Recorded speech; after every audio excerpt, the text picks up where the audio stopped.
There's a certain kind of calm that settles over a well-tended neighborhood in the first stretch of summer. The steady hiss of sprinklers, the clean scent of freshly mowed lawns, and the distant shouts of kids finally free from school. For most of us, those sounds and smells are a reminder of what we worked for: peace, stability, a place where life runs smoothly. But if there's one truth I've learned, it's that life doesn't like to stick to anyone's script. That June morning, I was perched on the stiff plastic bleachers at Riverside High, waiting for my niece Emma to cross the graduation stage.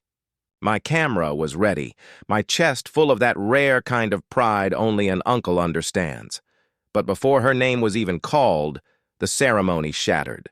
The sharp, metallic snap of handcuffs cut through the cheers like a lightning strike. Conversations froze. Heads turned.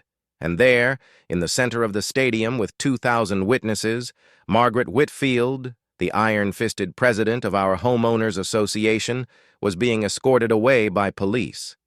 She didn't go quietly. Her voice carried over the crowd as she yelled about a car, insisting her son was owed something better. Parents pulled their kids close while phones rose in unison to record. It felt like watching the evening news, except this wasn't a stranger's scandal. It was my neighborhood. And whether I liked it or not, the chaos all tied back to me. And a car I refused to hand over. Let me rewind a little. My name's David Chen, and cars have always been more than a hobby. They're a part of who I am. I don't mean casual admiration. I mean countless late nights hunched over an engine, shirts ruined with grease, and YouTube tutorials playing. At 2 a.m., 6 months earlier, after years of effort, I had finally finished restoring a 1970 Dodge Challenger. That machine had sat in my garage for 3 long years while I slowly brought it back to life. Every bolt, every gasket, every coat of plum-crazy purple paint was a labor of love. That car wasn't just a vehicle, it was a piece of my story. Live in Willowbrook Estates, a community so manicured it looks like it belongs in a glossy magazine spread. Lawns cut to precise measurements, holiday lights programmed to shut off at 10 sharp, and behind all of it, an HOA that enforces the rules with religious zeal. At the center of it all stood Margaret Whitfield, a woman who treated the HOA presidency like a monarchy. For 5 years, she ruled our streets with an iron clipboard. Fence too tall? Fine. Trash can left out an extra hour? Citation: 3 weeks. Before graduation, her obsession with control took a bizarre new turn. Her son Tyler was about to head off to college, and she had apparently promised him a car. The problem? She didn't have one to give. So one Saturday morning, she showed, up at my doorstep. Clipboard in hand, smile as polished as her pearls. At first it was small talk. The weather, the lawns, the neighborhood. Then she shifted gears. Tyler needed a car, she said, and neighbors should support one another. Her hand swept toward my Challenger parked in the driveway. Without hesitation, she suggested I donate it to her son. I honestly thought she was joking. I told her politely but firmly that the car wasn't for sale or for donation. I explained the years of effort poured into restoring it. That smile of hers cracked. Her tone changed. She started lecturing about community spirit, about the importance of investing in our youth, about how strong neighborhoods take care of their children. And when I still said no, she gave me a pointed warning. The HOA valued generosity, she said, and those who lacked it might soon find themselves out of step with the community. The very next morning, a violation notice appeared in my mailbox. According to Margaret, my grass was 3 inches high instead of 2. Then came more fines. My car parked at a non-regulation angle, alleged excessive mechanical activity in my garage, even though I always worked during approved hours. She had turned the HOA's rulebook into a weapon, but that wasn't enough for her. At the next HOA meeting, Margaret unveiled her boldest move yet. She proposed new bylaws aimed squarely at me, restrictions on unused vehicles, and even a so-called first right of purchase, which meant neighbors would get first claim if you ever wanted to sell your car. It was absurd, outrageous. But her reputation kept everyone else on the board too intimidated to challenge her, and when the fines didn't break me, Margaret decided to escalate. A few weeks later, I got a certified letter in the mail. Margaret was suing me. The charges? Emotional distress, community disruption, and damages totaling $50,000, all because I refused to hand over my car.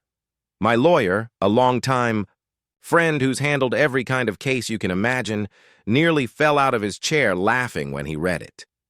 He told me it was the most ridiculous lawsuit he'd seen in 20 years. The judge seemed to agree. The case was tossed out immediately, dismissed with prejudice, and Margaret was ordered to cover my legal fees. Most people would have taken the loss and moved on. But Margaret wasn't most people. She switched strategies. Suddenly, random cars started appearing outside my house at all hours, blocking my driveway and making it impossible to move the Challenger. I began getting anonymous complaints filed. With the city, false reports of violations. Neighbors whispered that I was running an illegal repair shop out of my garage, and then came graduation day, June 5th. That morning, I parked early, the Challenger polished to a blinding shine. My sister wanted to take some family photos with it after Emma's big moment. Margaret wasn't even on my mind, but she found me. I heard her heels before I saw her, sharp clicks on pavement that felt like a warning. Her face was already red with anger. Before I could greet her, she exploded. "Today is my son's day," she shouted, "and you're going to do the right thing." She demanded my keys, insisted that Tyler was the one who deserved the car. I kept my voice calm and told her no. That's when she snapped. She clawed at my arm, nails digging in, screaming that I was selfish and ruining her son's future. She lunged for my pocket, convinced the keys were there. When I stepped back, she nearly fell, then charged at me again, threatening to have my home condemned, to get me fired, to destroy my reputation. My sister Sarah didn't hesitate. She dialed 911. By then, a crowd had gathered. Parents recording, others trying to pull her back. Margaret lashed out at them too. When the police finally arrived, she ran toward them and claimed I had assaulted her, that the Challenger was Tyler's graduation gift and I was stealing it. But then the officers looked around. 20 witnesses shook their heads. One of them pointed out the scratches on my arm. The officers asked me directly if I wanted to press charges. I said yes. Margaret's face drained of color. She stammered, begged, tried to spin it as a misunderstanding, but it was too late. They cuffed her on the spot, arresting her for assault and attempted theft in front of the entire graduation crowd. Her screams carried across the lot as she was shoved into the patrol car. Tyler showed up just in time to watch the door slam shut.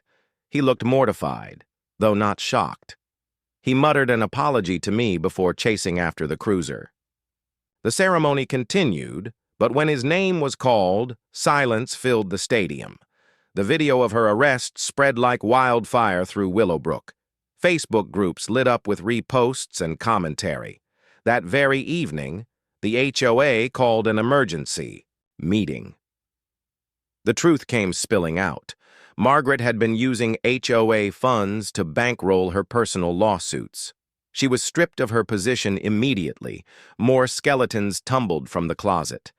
She had pressured other neighbors before, bending bylaws, inventing fake rules like insufficient neighborly cooperation, and even siphoned nearly $30,000 from the HOA treasury. Criminal charges followed. Though the assault charge was later reduced, she still faced justice.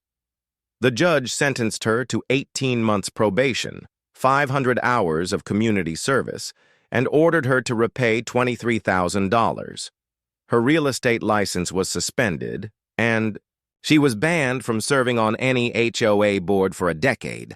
But here's the detail that shows just how far she'd fallen. After her lawsuit was thrown out, Margaret actually showed up at my office downtown. I work as a software engineer for Texan Industries, and security called me down to the lobby. There she was, demanding to see my manager, waving around a PowerPoint presentation about how I'd stolen community resources. She tried to get me fired. When that failed, she came back the next day with flyers, photos of me in my car, claiming I was a threat to children.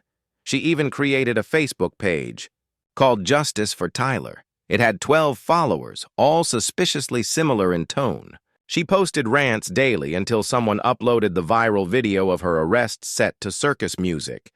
It hit 1 million views in 2 days. At her trial, more came to light. She had promised Tyler that challenger, told him to pick out accessories, bragged to his friends that it was already his. She truly believed she could bend reality to make it so. When Tyler tried to reason with her, she dismissed him, insisting that as a community leader, she had the authority to make it happen. To her, leadership meant ownership. In the end, Margaret didn't just lose her title, her reputation, or her license. She lost the trust of every neighbor she was supposed to represent, and maybe her grip on reality itself. Now, when I look at the challenger sitting in my driveway, paint gleaming under the sunset, I think about how something built for joy turned into a battleground. But I also think about the importance of standing your ground, no matter how loud or powerful the opposition seems, even when that opposition comes armed with nothing more than a clipboard. If this story left you shaking your head, make sure to hit that like button, and don't forget to subscribe for more unbelievable HOA nightmares.